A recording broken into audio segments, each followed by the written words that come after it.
What's poppin', beautiful people? Welcome to the Mrs. Best Reviews channel. I am Mrs. Best. I am happy to be here. I do apologize, you guys. My voice is a little more scratchier than usual. I did catch a cold. I am trying to get my voice back. But I should hopefully be feeling better by sometime next week because I'm almost back, y'all. But we are here to go over the season finale of the first season of the Valley Persian Style, which essentially, for those who do not know or have not figured it out, is a Shahs of Sunset reboot with a different name, a different cast, different things of that nature. So we have made it through. The 9th episode is the finale, and it looks like we're going to get a reunion. I'm guessing the reunion may only be maybe one part, just because not a lot happened this season at all. It was kind of like I was entertained, but it did not give what I expected it to give, or what a lot of us would have expected when you think of like Shahs of Sunset from back in the day. So, and then 10 episodes, your first pilot season, things like that do make sense. So I feel like it'll be a one-part reunion. Let me know what you guys think. But I am going to continue covering the Valley. I will be covering it solo going forward. If it does come back for a season 2, we will continue to cover it. And I appreciate everybody who's watched and supported. But before we get into the review of the Valley, I encourage everybody to check out myself and James from the Watch Your Mouth Reviews channel, who I do a lot of Bravo recaps with and own recaps. We do have a joint channel known as the Watch Your Best Friends channel. Remember, the 3 is the E in best. We will have some lives that we're getting out to you guys on that channel shortly. So I hope everybody taps in. Also, see the link in the description of this video so that you can subscribe to James's channel, the Watch Your Mouth Reviews channel, as well as Kiwan_J_TV and other great creators. We will have Kiwan and James on my channel tomorrow, Saturday, February the 28th, last day of Black History Month. We will be going over Love During Lockup. We'll also be on James's channel tomorrow to go over Veil Collective. So tap in, y'all, tap in. But let's get into this episode, because I felt like they could have given more. I don't know why I feel this way, but I just really feel like they could have given us more. But we open up the episode with Tannen, who's planning her skincare lunch. She has her skincare. This is the skincare line that she tried to share with her bestie, Sky. And Sky took that stuff and rubbed it on them big ass dogs. I said, Sky, girl, you know you wrong to do that. You know you was wrong to do that. You have to know it was rude. Like, I feel like Sky knows that certain things are rude, but she just don't be caring. That's what I figured out with Sky. Sky is like, yeah, you're offended. Not much I could do about it. I don't care. It is what it is. I don't think Sky cares.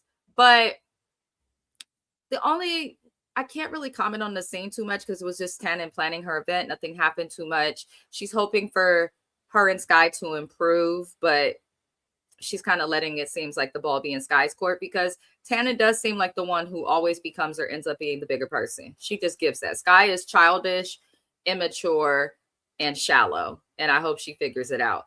But I am happy to see Tannen and Greg doing well. Now, at the beginning of the season, when James was on these recaps, we talked about, Tannen, Greg, Sky, and Bombshot. They were very close. They were besties. Not just independently, but as a friend group, it seems, as well. And it just looks like, in the beginning, I was like, oh man, I don't know if Tannen and Greg are going to make it, but it seems like they're slowly coming around to each other. Maybe reality television will do the opposite of what it does to most couples for Tannen and Greg, and maybe it'll help them be together, because Greg and Tannen may have their little communicative issues, but Greg has showed us time and time again, if he got to, he gonna stand for his wife, for her, by her, all of that. So I hope Tannen and Greg work out. I do like them. Now, the next thing we see is MJ and Reza meet up, and they discuss Tommy. Now, as soon as I saw that Reza wanted to discuss Tommy, I was like, wait a minute. As Deontay's mom on Love During Lockup would say, stop the bus. Don't you think that you shouldn't talk to MJ about her marriage? Considering the last time you commented on MJ's marriage, it was highly inappropriate, pissed off Tommy, led to a restraining order. If something like that happens, I'm not saying MJ and Reza should have stayed friends. or can't be friends. But if they are going to have a successful friendship, in my opinion, Reza should know not to talk about the relationship. In my opinion, I feel like Reza has overstepped this entire season and then tried to use culture as a way to blame. When the reality of it is, it has nothing to do with culture. I think Reza just has a big ass mouth and feels like his opinion is law and feels like everybody needs to hear it. Not everybody needs to hear your opinion, Reza. I don't think Reza knows how to shine and be on television without being messy, is what I'm saying. And I don't think that Reza's messy anymore. I just don't. I feel like he's happily married and in his husband era. But I feel like the cameras picking back up kind of put him into a messy space. But he tells MJ he's concerned about her and doesn't want to see his friend lose her light and feels like Tommy not showing up to stuff and not supporting her is a problem. He also was like at your Twilight opening when Tommy saw me and when Tommy saw Reza and Adam, Tommy's attitude changed and he didn't want nothing to do with it. Of course he doesn't. He was warned that they would be there, but for that to be the first thing he sees when he's already felt the way, fine. And y'all know, I also feel like Tommy's childish. It's like she's known the guy since high school. I have some friends my husband doesn't care for, and those friends would never know he doesn't care for them. And it's all out of strength and love for me. So I kind of feel like, Tommy, you're not being accountable because the only reason you and Reza have this beef and it got to a legal point is because of your actions and you didn't have to do all of that. But at the same time, he's important to your wife. So you could show up and just refuse to speak to him. I'd rather you do that than not show up as well and do this childish temper tantrum. I'm going to run away BS. Grow up, Tommy. Grow up. You're making New York look terrible. Grow up, please. Clear men in New York. Not all of New York. Let me be very clear. But Tommy says that, and MJ kind of releases a little bit in the confessional. She's like, I understand my marriage isn't in the best place and I'm not happy. But MJ makes it clear, she's like, she has to be the one to make the decision and realize and make the choice to leave the marriage. And that's true. Nobody can tell you or help you come to that decision but yourself or your spouse. That's just how it should be. And she tells Reza that he's crossing a line. He's crossing a line. It's one thing to say, I want us to be okay and I want Tommy to be comfortable, compared to you don't seem happy. He don't come around. He's dimming your light and you got to figure it out. Reza needs to learn his place as it relates to his friends. You cannot overstep. Give your opinion. If your friend acknowledges your opinion, great. If your friend doesn't acknowledge your opinion, zip it. I'm not going to keep repeating myself to someone who doesn't want to hear it and can't accept what I have to say. And you shouldn't either, Reza, because you're going to come off as messy. And like I said, I don't think he's trying to be messy, but that is how he's coming off. I'm just saying that's how he's coming off. Shout out to the replay gang, which is everybody. This is a pre-recorded video, something new that I am trying here on YouTube. I am trying to monetize, so I'm trying every which way that I can. So I appreciate the people who do tune in, watch these reviews. Even though we're not live, y'all know I keep my phone on me. It's right here. So feel free to leave a comment. I would love to hear your opinions on the episode. And if you haven't already, I do hope you consider subscribing to the channel. We have a lot of changes that will be coming to the Mrs. Best Reviews channel. Lots more content that will be coming, which I'm very excited about. And I just appreciate all of y'all. So thug life, okay? But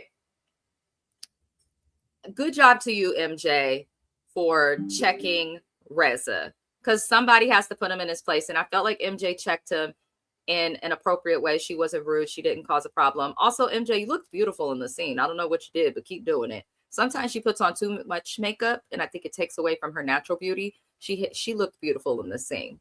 But she ends up telling Reza that she doesn't fully trust him, because we have to remember Reza did expose to everybody something about a baby years and years ago, something that no man should ever share, something that no woman that's not going through it should share. So I kind of get MJ. She's like, she got to protect her husband. She has to protect her marriage until she figures out what she has to do with it. But you also, this is the example of laying down boundaries for your friends, which I think is really important to do. Because if you let someone just talk however they feel about your stuff, they're going to do that over and over, and it can become problematic. Because let's say MJ and Tommy did not break up. Let's say a divorce filing did not happen. Then Reza's opinion just could have caused more, issue and turmoil in the relationship. So shout out to you, MJ, for handling it with some type of sense. let's get into RJ and Gigi meeting up. They discuss Sky. You know, I'm going to mention the scene because I know that some people come on here and they watch our recaps to support us, or they know what's going on through our recaps and aren't big on the show. They met up. They kind of discuss Sky. You know, Gigi doesn't like Sky. RJ's trying to keep the peace. I was like, okay, the two single people meet up. I would have rather Bravo put a scene of Gigi and RJ meeting up and going and like doing like speed dating together or some type of quirky like singles activity, since they're the only two singles in the group. Like, I would have preferred that instead of them talking about Sky, because as quiet as it's kept, I don't care for Sky. Sky will probably always be a villain if this show exists and does not get canceled. She will probably always be a villain. I don't see Sky changing. And once you accept Sky for Sky, you realize she's not that interesting. Sorry, Sky.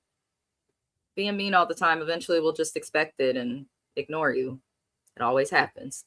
But we then see Tommy and MJ, Mercedes, go to see a therapist. And Tommy putting on a suit for therapy was the funniest thing. Tommy putting on a suit in general is funny to me because not a damn thing about Tommy says suave, handsome in a suit. Tommy gives, if he was still in New York, he might be like a garbage worker, work a regular job on Staten Island, coming home to a wife who does everything for him that he does very little for. Like, I don't know. I just didn't take Tommy seriously in that suit. But the therapist had to remind Tommy when they started talking, because he was instantly tripping. And the issue of Tommy not showing up to events came up, and the therapist was like, well, this is a big issue, a big point of contention in your relationship. If your spouse doesn't show up for you in moments you want them to, or never shows up for you socially, you present as you're single, and it makes the person question why they have a spouse. So the therapist was absolutely correct to connect that to Tommy. And the therapist had to remind Tommy that these are Mercedes' needs. This is what she needs. This is important to her. So just because you think I don't want to be around people I don't like, that's a very childish standpoint to have. Like, Tommy honestly is like a joke for a man. He's like when we were little kids. Y'all remember that movie Baby Geniuses from back in the day? He's like if we were little kids and just all suddenly became adults or geniuses. Like, but still very childlike in how he handles himself. You could just tell Tommy lacks emotional regulation. He's very immature. I don't think he was ever ready to be married. And thinking back to Shaws of Sunset, I was never moved by MJ and Tommy's love. Personally, I feel like MJ settled because for Hollywood, she's not considered thin. So she's probably critiqued a lot. I feel like MJ settled for Tommy. And I've always felt like she could do better than him. And I never understood or sensed like this deep founded love for them. He just has always done too much. I just don't care for him. But basically, Tommy doesn't want to be told to work on his anger at all. And the therapist said, well, I think you do have an anger problem and need to work on it. Because why are you getting amped up and hype in a therapy session? Like, what do you expect the therapist to cuss you out or something? Like, what are you expecting to happen? But he doesn't hear the therapist. And I thought the therapist did a good job, which is what you're supposed to do. Tell him the truth. You could tell that Tommy was not going to hear anything the therapist said unless it was a man. And then if the therapist was a man, he probably would have been amped up either way. Like, and Tommy went into it. When my mom passed, I went to therapy. So what? Grief counseling and actual counseling are actually very different. They're very different. And couples counseling is different from all of it. So I get a feeling Tommy is that person who's gone to therapy once. And now in his head, he's like, I know what to expect. I know how to do it. I'm good. No, Tommy, you're not. But basically, we learned that he grew up homeless. He ended up living on the streets, had a lack of love in his childhood. I agree with MJ. Just because your partner had a rough upbringing doesn't mean you have to negate or ignore your needs just because of what they went through. At the end of the day, we all have to grow up and we all have a sad story. So MJ needs to do what's best for her and what's going to keep her happy, because a happy her is best for Shams, the little baby who needs a haircut. But I get the dilemma that MJ is going through. Like, as we've watched this season, I understand the battle of her wanting to file, but I also, after watching the season, understand why she filed for divorce. I think it was the right thing to do. I think it was commendable. I like Mercedes this season. I did not care for her seasons ago, especially when she named her dog after Toya from Married to Medicine. I just did not care for MJ back in the day, but you could see a lot of growth in her. And I do like her, and I wish her the best. And she's got a storyline, unlike half of this cast. She's going to be restarting and going through a divorce. That's a storyline. RJ has no storyline. Reza, as quiet as it's kept, doesn't have a storyline. He's secure in his marriage. We don't see him selling houses. We just see him in everyone else's business. That's not a storyline. Like Tannen and Greg, they have a storyline. We could watch them rebuild. And they have one through Sky and Bombshot as well. And even though I don't like Sky and Bombshot have a storyline just based on their relationship being weird, her being a problem, him being loved, and them having beef with everybody on the cast. But Amir, Natasha, Reza, Adam, RJ, they need to go. They could have brought back some other people from Shaw's instead of having them here. They don't do it for me, y'all. They don't do it for me. It's given it's going to end up like the Valley, the original Valley show. That was the spinoff from Vanderpump Rules. How it was just Brittany, Kristen, Jax from VPR. But now we got Lala, we got Sheena. We have all these people, you know, from Vanderpump Rules that's made it on here. But it's the first season, so I'm sure they'll figure out the cast. Sorry to go off topic, y'all. But now that we're at the finale, I'm like, half of you, you know what's, ain't got nothing to show us on TV, really. It's not that cute. And no shade, find someone else gay if Bravo just wants to have a gay guy on the show. Like, find someone more interesting, because Reza is not giving like he used to. I love you, Reza. I'm sorry, but I need him to do more than be in other people's business. Now, next thing we see after Tommy and MJ's terrible therapy session is Natasha and Amir. They go to a cemetery together finally to see his deceased wife. You know, Natasha seemed uncomfortable, but you could tell there's a lot of love between this couple because she has to love the hell out of him to want to do that. I think Amir loves Natasha, but I think he's struggling to let go of his ex, which makes sense. But I don't want to keep seeing it on the show. I need to see more from them. And if their relationship is healthy, let their relationship be healthy. I don't need to see dysfunctional relationships on television to be entertained. But I don't see Natasha or Amir interacting with the group enough individually. Like, I'm just a little bored by them. They're giving Danny and Nia their first season, but Danny and Nia did much better in their second. So I'm going to give Natasha and Amir a pass for now, but you know, RIP to your deceased wife. I would recommend he get grief counseling, and yeah, don't come back next season if y'all get a next season with this storyline. I don't want to keep hearing about this. It's depressing. You know, I get it, but you know, move on. You have kids now. You have a current wife that needs you. You have a great career. You have this television show. Please, Amir, please go seek the help and stop filming this. It's ridiculous. Now, Reza, we get to another little fun event, and it is essentially going to be Tannen's party. But before we get there, we see MJ and Reza both talking to their partners. Now, MJ talks to Tommy about Reza crossing a line and how she let him know. And you know, I agree with MJ and Tommy. Reza does overstep a lot, and he doesn't know how to let sleeping dogs lie, child. He does not understand it. Reza has to go and revive and talk and get in the business and give an opinion. Zip it, Reza. Zip it. Just please. And I like Reza, but the way he gives his opinion is like, I don't know. I'm just over it. Now, Reza views what he did as okay when he's talking to Adams. And Reza is messy because he says to Adam on camera, she vents to me about Tommy all the time about the stuff that he does and how he doesn't show up and this and that and that and that. And I'm like, you didn't have to repeat it. You just could have said she vents. That's why she doesn't trust your ass. Because the moment someone holds you accountable, Reza, you have to find a way to sneakily or underhandedly be messy. And there's no reason to be like that. There's absolutely no reason to be like that. So I can't understand why Reza moves like that. But Reza will be Reza. Okay, that's just what he's going to do. And there's nothing we could do about it, probably, y'all. There's nothing we could do about it.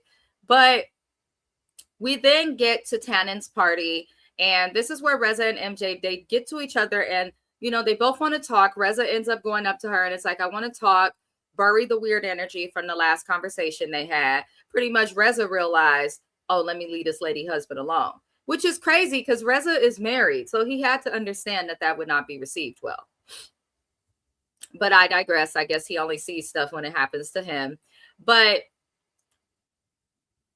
they make peace, and I'm just going to say this. Reza, never publicly comment on her relationship. Once you have a issue with someone's spouse, just be quiet about the relationship. Just be quiet about it. Learn to zip it. Now, Dennis arrives at this party, and I'm like, Dennis and Gigi confused me. They confused me. Y'all should have just stayed married.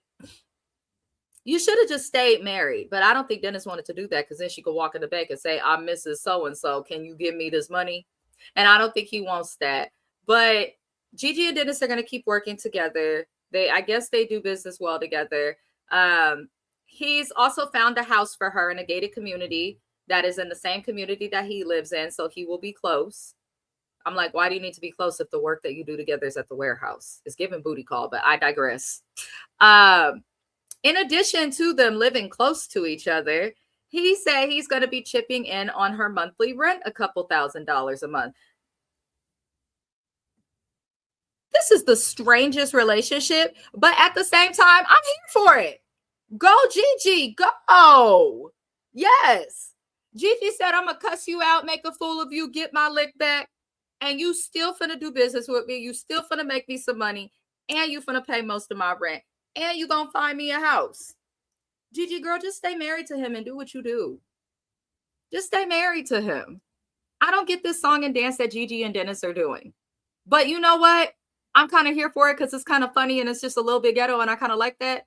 I feel like Gigi just be smoking her blunt and just be coming up with shit and getting the courage to ask Dennis stuff. And I feel like Dennis be smoking his blunt and be like, yeah, all right, fuck it. Like, I genuinely feel like that's how their relationship thrives, off of like weed, blunts, and the fuck it's. Like, that's my absolute honest to God opinion, because Gigi and Dennis don't make sense. And I'm done trying to make them make sense. Let's not make fetch happen. But if it works for them, if they like it, I love it. Okay, that's what I'll say about them. Now, Sky arrives to this party, beautiful people. And Sky arrives, and I was impressed because Sky was like, now she's saying, Tannen is my friend. So of course I'm going to show up. Of course I'm going to arrive. I'm like, oh, now you're going to do that, girl? Because let's keep it a buck. Just a second ago, you was like, that ain't my friend like that. But I see Sky really do just be needing time to like get over stuff. But she arrives to the party late. And Tannen is annoyed because MJ told her at the previous event at MJ's Twilight opening that Sky was basically like, I don't care if we're friends. I don't care if she talks to me and all of that. So Tannen is fuming and she's like, I can't fake nothing. And that's me. James will tell y'all, that is me. If you do something to me, I can't fake it. We need to just talk about it. I'm not going to go off on you unless you talk to me crazy, but we need to get it out. Because I don't like sitting in discomfort or sitting in weirdness. Like, who wants to do that? But Tannen mentions to Sky when she sees her what MJ said. And Sky was like, these people twist stuff and they're messy. That's why I don't deal with them. Because Sky says she did say she didn't want to go over, but she said her reason for not wanting to go over to Tannen was not because of Tannen, but it was because she was surrounded by a bunch of people that she doesn't like, which does make sense. And that is what Sky said. So in this situation, I'm like, and I said it on my last live, I was like, MJ, you was being messy. There was no reason to tell Tannen that. You could have just let it be, but you trying to act innocent while stirring the pot. I see why you and Reza was friends for so long. They go back to high school, y'all. But, what ends up happening is Sky pretty much read the group for filth. It was like, see, they just twist stuff. I don't like them. But she did apologize to Tannen. And, she was like, I do love you. And she cried. And Sky then says, see, everyone wants us to fight. But I'm like, baby, you should have apologized when y'all met separately that first time in the restaurant. Because in my opinion, it feels like Sky only apologized because it was just them one-on-one, but it seems like in front of everybody, she wants to look like the big dog. She wants to look mean. She wants to look like she's read these bitches their rights. Because why else would you apologize now, but you couldn't do it back then? Do you know what I mean, y'all? Like, if someone's friendship matters to you, you have to at some point put, like, if it's not that deep, put it aside, especially when it sounds like your friend has done a lot for you in your business. And then it's like, if you could forgive Bonshad, who sat there and didn't defend you, and he's the only person that owed her anything, then you should be able to forgive Tannen. Because rubbing stuff on a dog is disrespectful. And I hope that they keep their foot on Sky's neck at the reunion. I do. But after Tannen and Sky make peace, the group gets upset. Reza gets mad because he's like, she was talking crap about us, saying we twist stuff and we're fake. And the group tries to confront Sky, but Sky walks off. She's like, I'm not doing this. And honestly, I'm not mad at Sky. Now, I do think Sky would have walked off and like, regardless of what, but I'm not mad at Sky for walking away from them, because if I'm at my friend's event or an event in general, I'm not gonna, this is not the time to address it. And Reza, this is what I mean by you don't understand a time and a place and you have no coof. You have no coof. You have no coof. You shaved your mustache and you're a little calmer, but you still have no coof and no sense. Because why does Reza, in every event that's happened this season, that is not his event, he has tried to address an issue or stirred the pot and caused the problem? He is messy. And his husband is messy too. Because his husband be like, oh, Gigi girlfriend, you know you can't do that, ha ha ha ha, while cackling with her. And it's like, no, hold people accountable, get it together. So Reza and Adam are just messy as hell, in my honest to God opinion. They just messy, y'all. But Tannen walks up to the group, and the group is trying to confirm what Sky said. And Tannen does confirm, like, yeah, me and her made peace, but she did say that you guys switch words and, you know, all of these things. So, you know, after everything is everything, Tannen gives a speech to thank everyone for her skincare launch. And their house is beautiful, by the way. But she gives a speech that thanks everyone. At the end of the speech, everyone's mingling, taking pictures, things like that. Sky goes to take a picture with some people because she was best friends with Tannen, so she knows a lot of the people probably at the event. And Gigi literally takes her champagne and throws it on Sky. And listen, I agreed with Tannen. Sky in this situation was not wrong. She didn't do anything to you. She said what she said, but she said it to her friends. And yes, to an extent, they do twist things. And to an extent, they do also make things worse and bigger than they need to be. And she said what she said because they were in a backyard they could hear.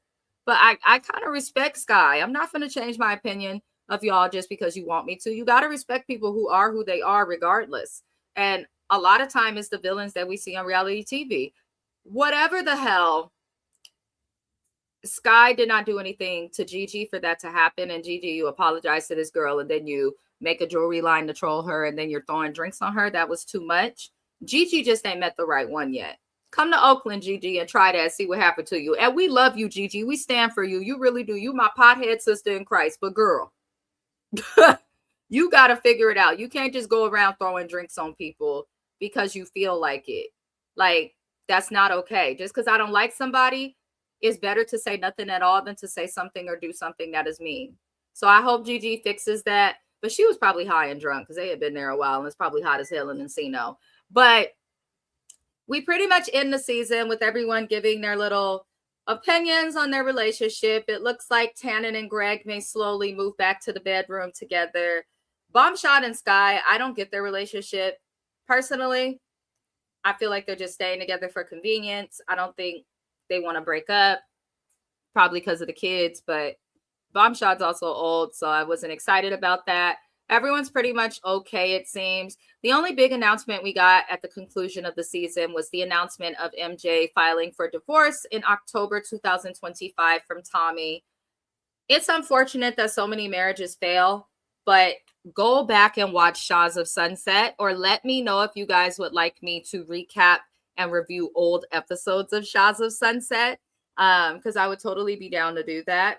But MJ and Tommy should have never gotten married. And a lot of times the people who end up divorced should never have gotten married. I think it's a difficult time. I wish her the best in this because I know she didn't want to repeat that cycle. And I pray that the group gives her grace because they say that divorce is next to death, one of the more difficult things that an adult can go through. But that is it. We have recapped this season of The Valley. We will be recapping. I will come back and do a review of the reunion.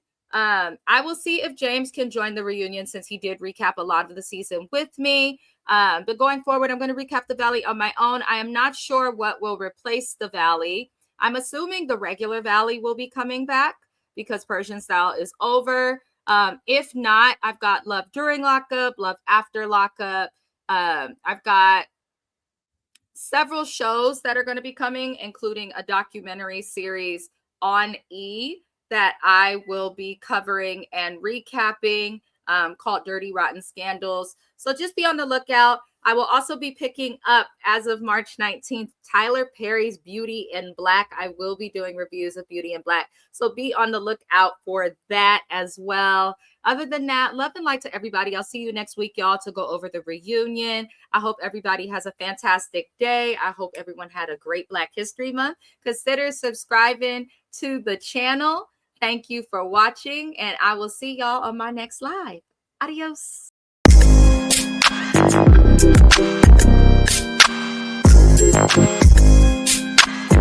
Thank you.